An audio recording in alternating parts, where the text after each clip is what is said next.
Welcome to Quilting on the Side, the podcast for quilters who are building a business while juggling real life. I'm Tori from Hey Tori, a quilter, past pattern designer and teacher, and now a digital marketing coach for quilting entrepreneurs. And I'm Andi from True Blue Quilts, long arm quilter, pattern designer, and quilting instructor. Between the two of us, we've taught workshops, launched programs, joined summits, and stayed up way too late trying to finish one more quilt binding. On this show, we're sharing what's worked and what hasn't in our interviews from incredible guests, everyone from quilting solo business owners to CEOs. So if you're running a quilting or creative business or dreaming about starting one, you'll find real talk, honest strategies, and a whole lot of support here. So grab your notebook, grab your pen, and let's dive into another episode of Quilting on the Side.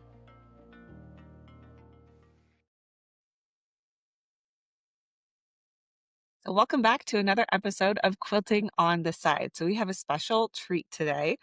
This is Tori, and I'm going to be interviewing my co-host, the one and only, the one that you love, is Andi. Now, Andi participated in 4 summits this year in 2025. So I wanted to put her in the hot seat to find out how they all went. So Andi, let's kick off with, which summits did you participate in? And when were they? I really feel like this idea of virtual summits, it has gotten so popular in the last couple years. It kind of, trickled down from other online spaces and has really hit the quilting world. And it's a fantastic idea. We all love the idea of teaching online because then our students are just in their sewing space and they have all their own resources right at hand. There's, none of this pack up and travel. And the virtual summit idea, bringing a lot of different instructors around a single theme, is wonderful from the idea of a joint venture. It's the cross-pollination. You get to share your audience. Your audience gets to learn a variety of techniques. They get to be exposed to new and different quilting instructors. And I really feel like everyone that has been a part of the various summits really subscribes to that viewpoint that a rising tide lifts all of us. And so the more we can share and collaborate, the better the whole community and industry will be. So I'm really thankful for that spirit behind all of the summits. So the ones I participated in were Quilted, the virtual summit, which was hosted by Tabatha, who we interviewed several seasons ago, and I got to meet in person. And they have a very well-run summit. All of these are well-run. There's some technical bits behind the scene, but the communication is good. They provide social media resources and marketing materials. So from that aspect, it's wonderful. And my basic role was to prepare my presentation, which I did as a video tutorial, similar to a lot of my YouTube stuff. So it felt very comfortable for me. And then I just submit that to the summit organizers ahead of time.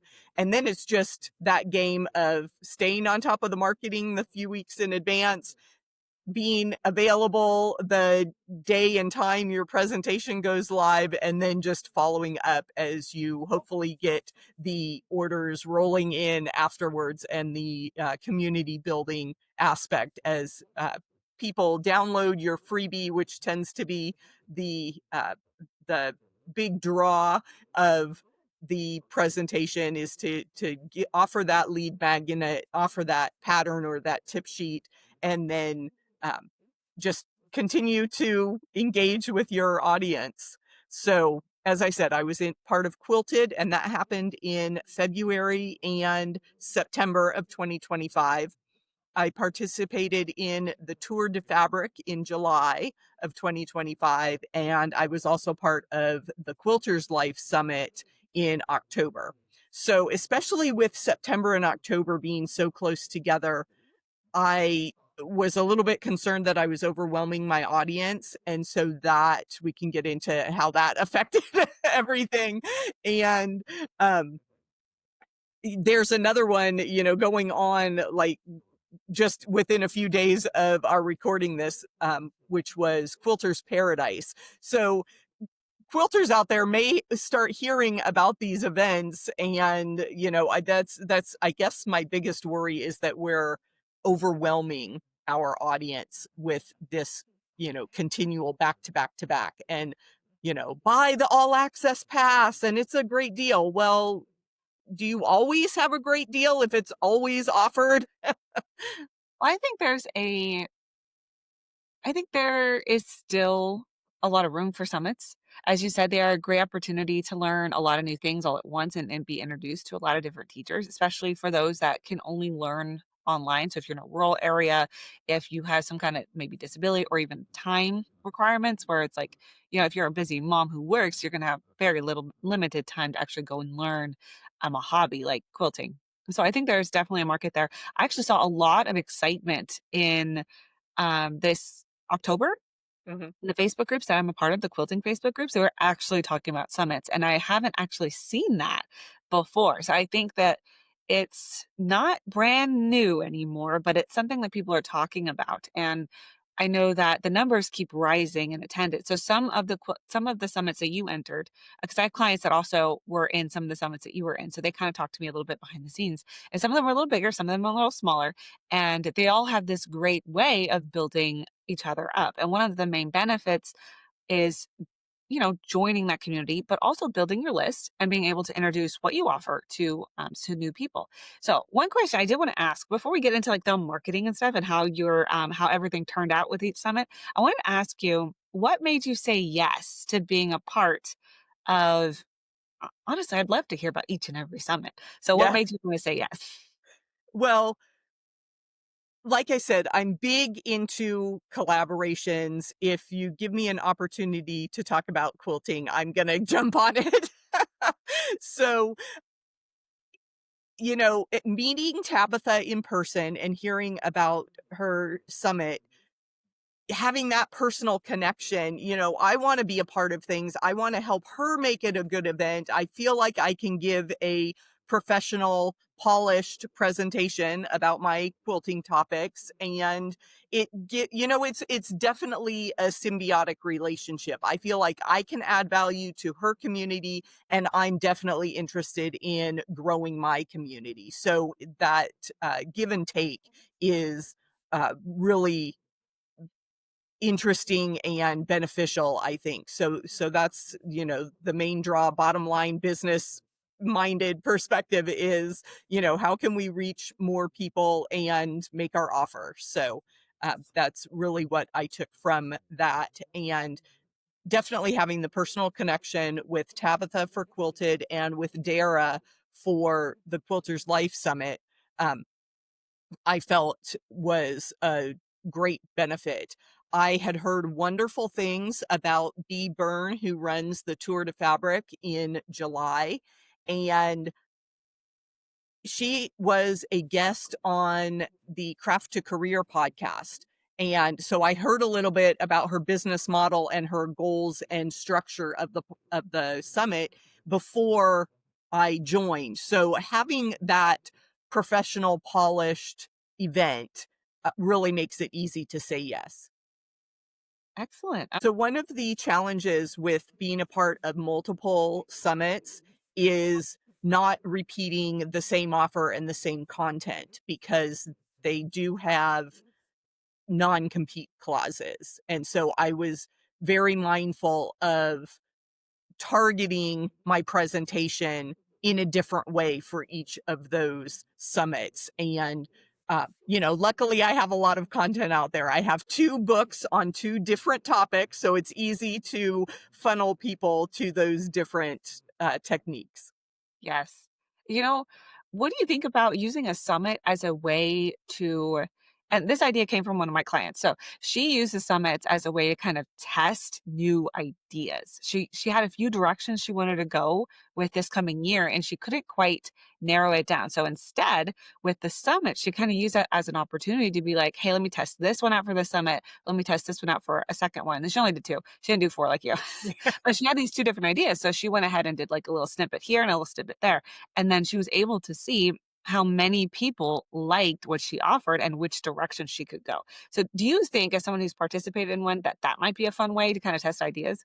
Yeah, I definitely think that getting that immediate feedback from a summit, because you have the uh, the internal communication with the audience when your presentation goes live. And I did notice a difference between the engagement in, the comment section of several of the summits. So that was, interesting data to collect. And, definitely the numbers of downloads and email list building aspects of it gives you some good information as well. So yeah, there's a lot of data points that you can collect from being a part of a summit. I love data. I'm like, how many people clicked through? How many people joined your list? How many people bought from you? How many unsubscribes did you get? And then you really get an idea of what kind of quality of audience they're able to get for these summits and whether or not the next time around, if it's going to be good for your business. So I love collecting data. Yeah, One question I had for you was, and I don't want to pit any summits against each other because, like I right. said, everybody's results are going to vary. Some are smaller, some are bigger. It just kind of depends on who you join, how they are able to get the word out. But with your experience, particularly, which audience or which one built your audience the best or the Um, most? it's one of those cases of diminishing returns because it I saw a huge jump with the first summit. Obviously, it was new and that grew my audience the most. And then I had, still a decent showing, a little bit less for the second one, and then pretty even minimal for the fall summit. So I don't know, there's so many factors we could try to justify those results. It could be that fall is just a busier time. People are focused more on holiday prep, whereas early in the year, they are more focused on self-development, which is kind of where I think these summits fall. If you're learning new quilt techniques, you want to expand your skills. You may not, you're more in production mode in the fall, getting those holiday gifts out. So, um, yeah, it just, I can find a lot of different justifications for those results. I think overall, and this is a personal self-reflection critique for True Blue Quilts, is that I have always struggled with growing my audience, my email list. I stay pretty steady. I'm a good consistent person, but I never get that continual growth of hundreds of new subscribers. So, take that for what it will.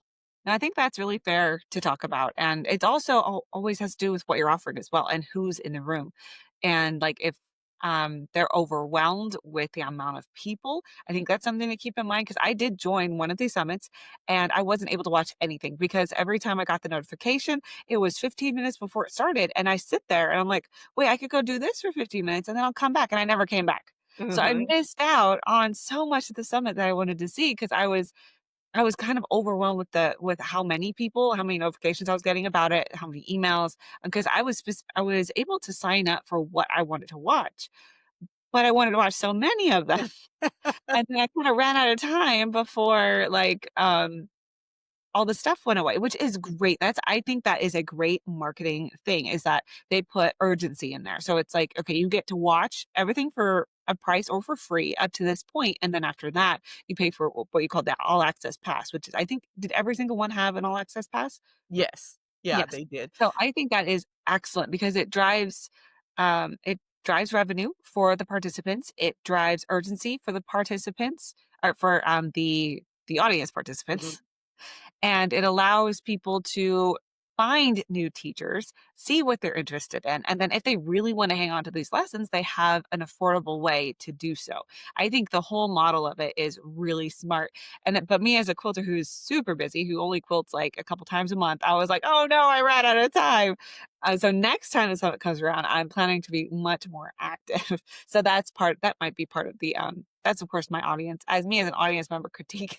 I Yeah, think yeah. that We did have a variety of time frames, which I thought was really interesting because one of the summits was like a 3-day availability kind of thing. Like you said, the videos expired after 24 hours for the free access, so you had to stay on top and really block off the time to watch it. Another summit offered like a full week of free access before things got, behind the paywall. And the Tour de Fabric was actually a month-long event. And that's a pretty heavy lift for the hostess to continually be available and pushing this. But, as a full-time quilt business owner, the someday factor, I'm hoping here to transition my side hustle. Um, it it can be your focus for that long. So, just interesting different models that went along with that. The having the longer time frame for the Tour de Fabric in the summer allowed me to offer a quilt along, and that was a good way to stay engaged with people.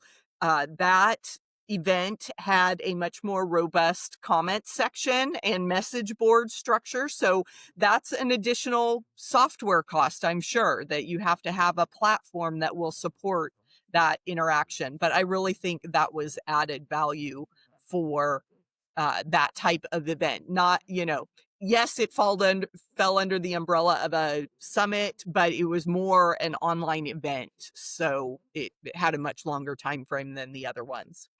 So let me ask you, would how did it impact your business? So were you able to get money through the door after these events?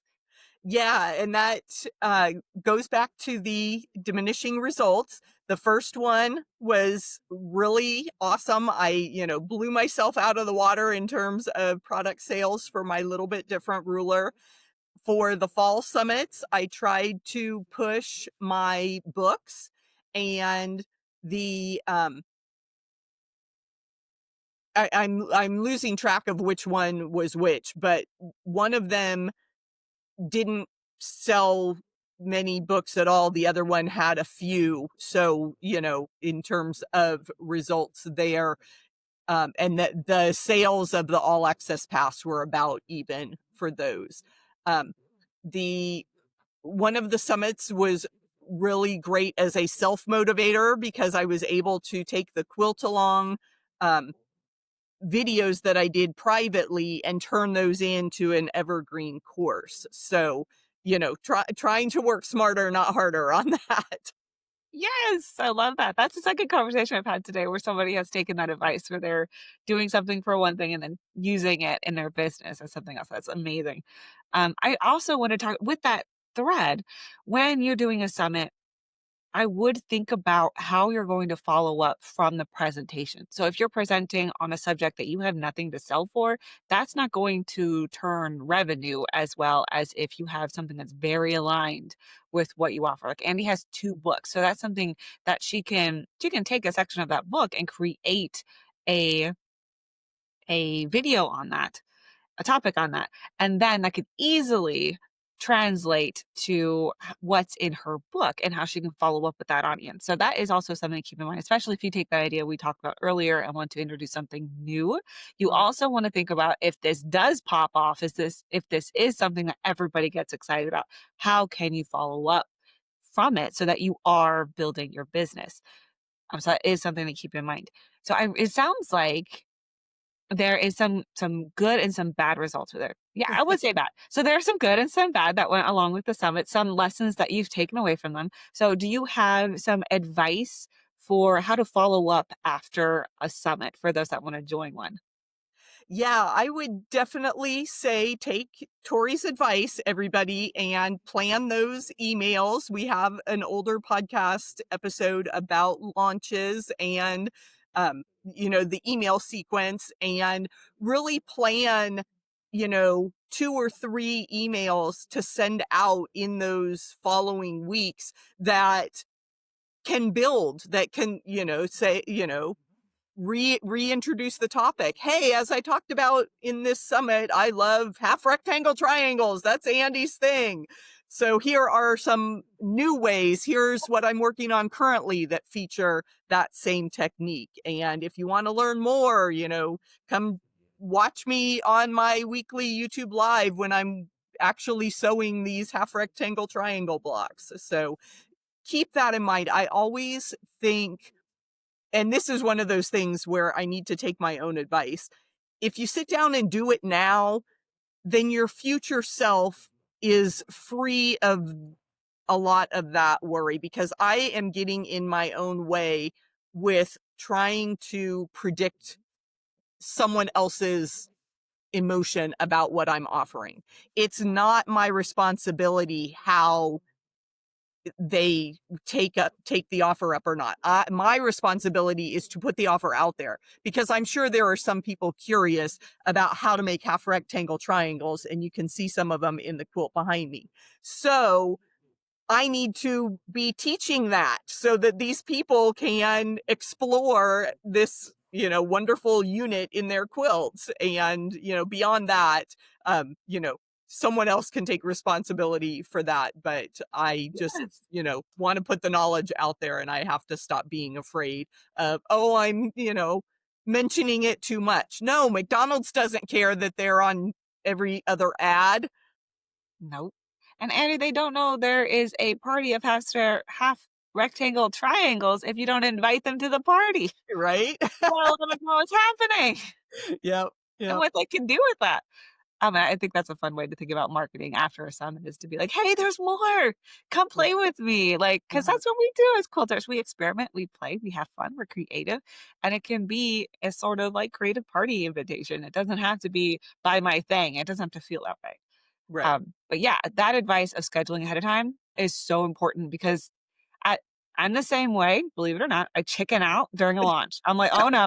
I just scheduled 8 emails to follow this one up, and, like, I had 5 people unsubscribe from the first one. What am I doing?" Uh, But having those scheduled ahead of time, I can close my computer, I can walk away, I can work on my launch quilt, which is what I mm, did last time. I just sewed a bunch of, I charm packed together with a background fabric, and I just focused on doing something else and let the emails run.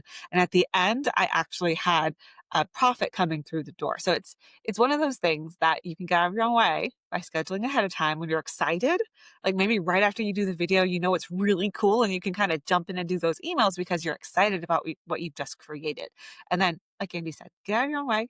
That way you don't chicken out. You have the emails to follow up, and you can see that return in your business. It's really yeah, important to keep yeah, your and it helps carry that momentum. We've talked about the roller coaster, and you go in waves or phases or seasons, however you want to listen to it. So when you're in that, development and growth phase, you need to plan ahead so that there's something to harvest on the other end. And yeah, like you said, when you're excited and happy about something, you just schedule it all out. And then I always, I heard something really, really cool, and it was that you can talk to yourself. You don't always have to listen. So think about that for a minute.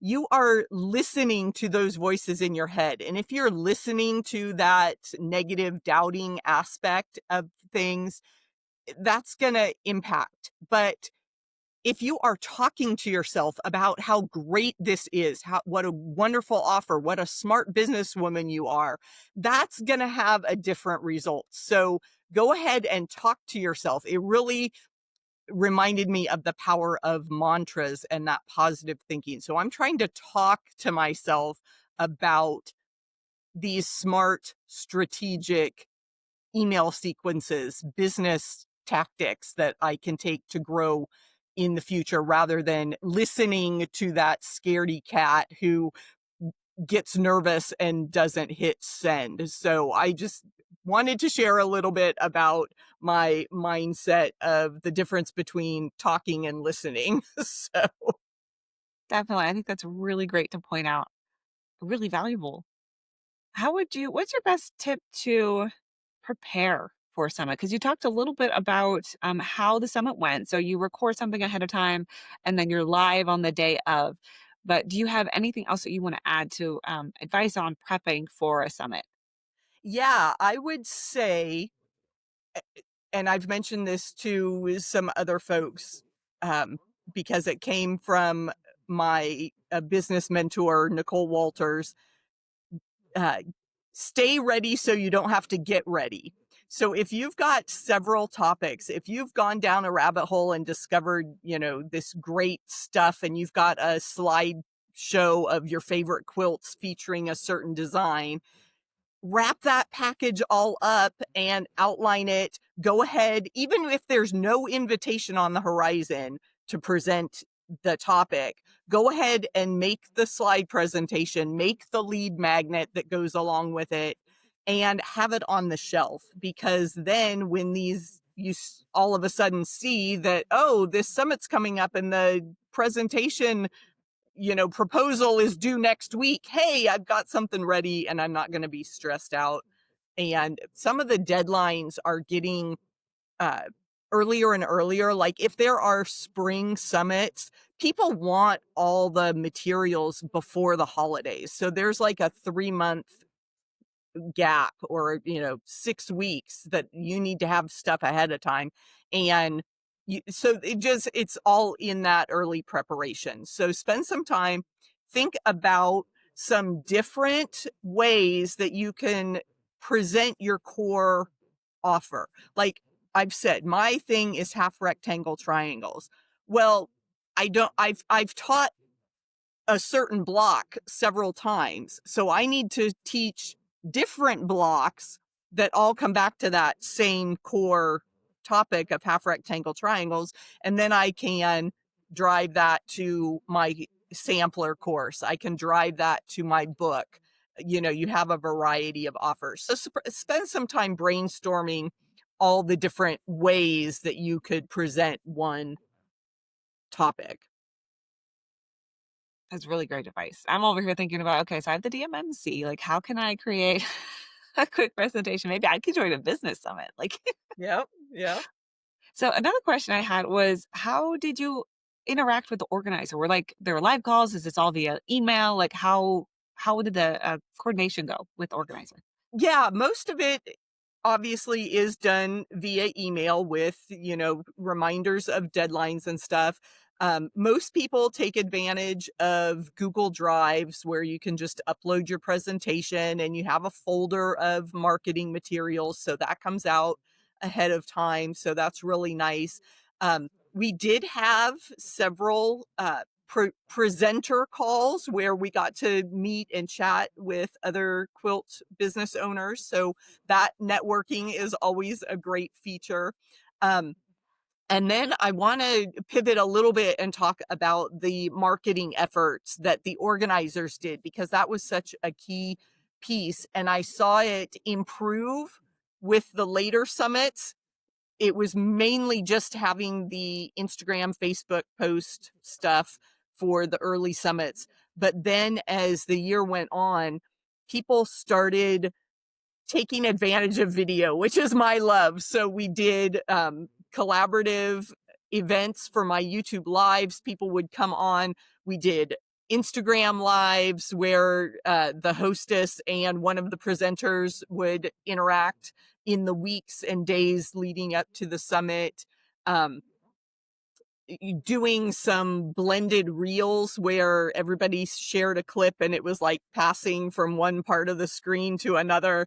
Those And are fun. those are always fun and engaging and easy to share when one person posts, and then obviously you can promote it to your audience. So some really creative ways to show up and talk about the summits. So that was actually my next question, so I'm really glad you dived into that. And I know that with one of the at least one, and there may have been more, I didn't know from behind the scenes, but, I did hear that there are email requirements as well, like you need to email your list a certain amount. Can you talk a little bit about that? Yeah, here I will admit, and I apologize to all the organizers if I didn't send out all the emails, it's just, like I said, mindset problems here.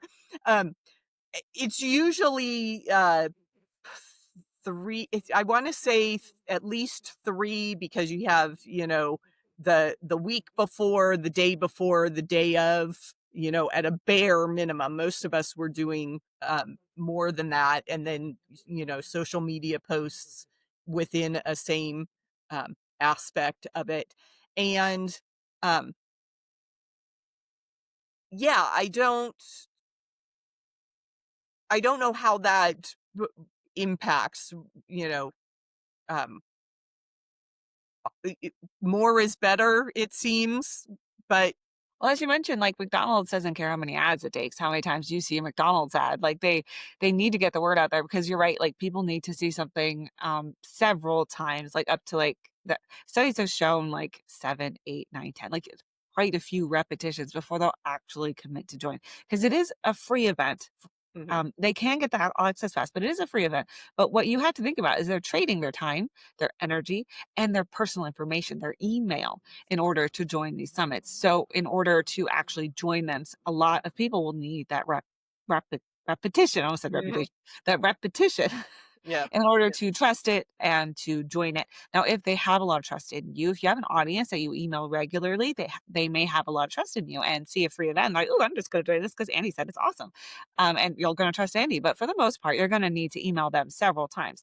Now, I'm hearing, just to kind of put everything together here. I'm hearing that if I want to join the summit, what I should have ready to like save myself heartaches and headaches is a video presentation within probably 15 to 30 minutes, maybe two, so I can have one in the other. And then I need to have a follow-up offer to make sure that I can turn this into a profitable endeavor. I need to be emailing my list regularly and I need some sort of social media presence. So whether that's on a YouTube, on Instagram, and I do know that they pushed Instagram a little bit because that's where some of the hosts really like to show up. So I would suggest, as a marketer, honestly, taking a little side step there of YouTube and Instagram, just a little presence on one, and then your main presence on the other. That's what I would suggest, just so that you have your bases covered if you are wanting to do a summit. Is there anything else? So I've got mhm. presentation, I've got a follow-up offer, I've got hold up, don't tell me. Got your emails. Emails, emailing my list regularly, and then I have a social media platform. Do you think they need anything else to be prepared for a summit? No, I would just and it kind of it dovetails with the presentation and the offer is get your lead magnet in there because you're gonna want something free and something paid. So you definitely want to, include that. Now I'm gonna take a detour a little bit into some of the back end stuff because there are several ways to do those lead magnets, and you could just have, the download link, it goes to a Google page that anybody can see and they can just view it there. Or you can put it in your shop for free, but they still have to like run through the Like, purchase t steps just to on. clarify, when you say Google form, you mean they go sign up to get a link to that Google form? No, no, that's what I'm saying. That's why you have to make sure you are doing it correctly because some people just put free stuff out there. Like they'll Right. have a page on their website that has all the information. Well, we So don't wanna you bypass the email. And so that's where we you wanna have pass to. through the email, right? That's what you're saying? Right. Yeah, I just want to be very exactly. clear for our audience because I have that question a lot about lead magnets. Like, do I just put the link to the Google Doc? No, you put a No. link to the landing page where they put Right. in their name and their email, and then you send them the link to the Google Doc through that email that they gave you. That's how you Right. get the email, and that's how they get the lead magnet. Okay, so go ahead. Yeah. You can also have Yeah. it in the shop. Yeah, so that was the thing, and it was like you could, you put it in your shop on sale, you could put or use a coupon code to or just make it free. Um, I'm leaning towards the idea of the coupon code because then what traffic is coming from the summit versus somebody who just stumbled on, was looking through your shop for all the free stuff. Because that's, and I just have to put a shout out there for anybody that's listening that sometimes it's a little disheartening as a shop owner to get this, order that's all $50 items. Maybe you could grab all the free stuff plus one paid pattern and support those designers. Yes, I'd ask you this as a just kind of in general, now that it's been, well, the last one was pretty soon, but now that it's been a few months, what did this experience teach you about showing up as a business owner in the quilting industry?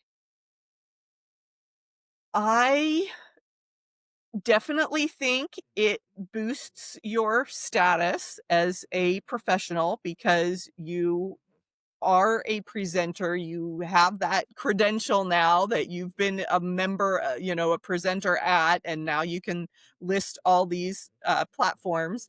Um, and having that event title is nice, as seen on Quilted, the virtual summit, as seen on Tour de Fabric, that is a little more uh, recognized than, oh yeah, she has a YouTube channel. Mhm. Um, a little more Authority. formal formal experience there. So that's great.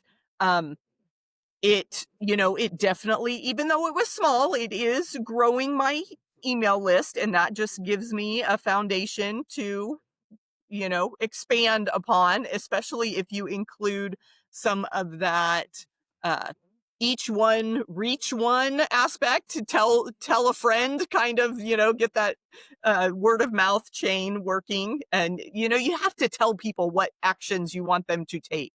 So it may seem cliche, but if you put at the bottom of your email, share this email with a friend that would enjoy this content, and just keep those reminders going out there. So, yeah, overall, I am very happy with things. And, so, some of these, I definitely know the customers are returning because people that buy one pattern, the next summit, they may buy the ruler. The next summit, they may buy the book. The next summit, they, hopefully they buy the course. So the funnel is working. That's excellent. So, last question before we wrap up. And if I wanted to ask you, if our listener was thinking of joining a summit and listening to this episode, of course, what would what would be the one thing you want them to take away from this episode? I would say that you want to get as much knowledge as you can. We've talked about the doing the preparation. Don't let it scare you, but just, go in with a realistic um idea. This is not, I can just whip this up in an hour and, have all sorts of money rolling in. No, it's it's going to be some work, but that's what we're here for. We're no strangers to hard work, and we reap the rewards. So I will say with that piece of advice, knowing that you put so much effort in social media, can you imagine putting in a couple of good hours into a summit and growing exponentially versus all those hours spread out with all your time spent on social media? Like the trade-off there is exponential. Yeah, yeah. So I'm looking forward to participating in additional different summits throughout the coming years. I think it is a good alternative, like you said, for people that can't get to some of the major shows. They may have uh, budgetary, physical limitations. There's all sorts of reasons why it's preferable to stay home and sew. And this gives everybody a way to connect and do that. I want to say a big thank you to Andy for being on the hot seat today and being interviewed rather than being the interviewee. So thank you, Turn the Andy, tables. for all your feedback, your experience that you shared, and the stories that you shared. Yeah, and I would just like to remind our listeners that we continue these kind of hot seat conversations, question and answers in our Patreon community. So join at the paid level and you get access to our monthly Q&As. We hope to see you there soon. Yes, it's only $15 a month. And we actually, if you're listening to this on the day it comes out, we have one that week on the 13th, November 13th. Yep, second Thursday. Yep, the second Thursday of every month. That's a wrap on today's conversation. We hope it gave you something real to take back to your business. And if you liked this episode, please hit subscribe and leave us a review. It helps more quilters find the show and feel a little less alone on their entrepreneurial journey. And if you want more support from behind the scenes content to live chats, you'll find more in our Quilting on the Side community on Patreon. And as always, don't forget to do A little quilting quilting on the side.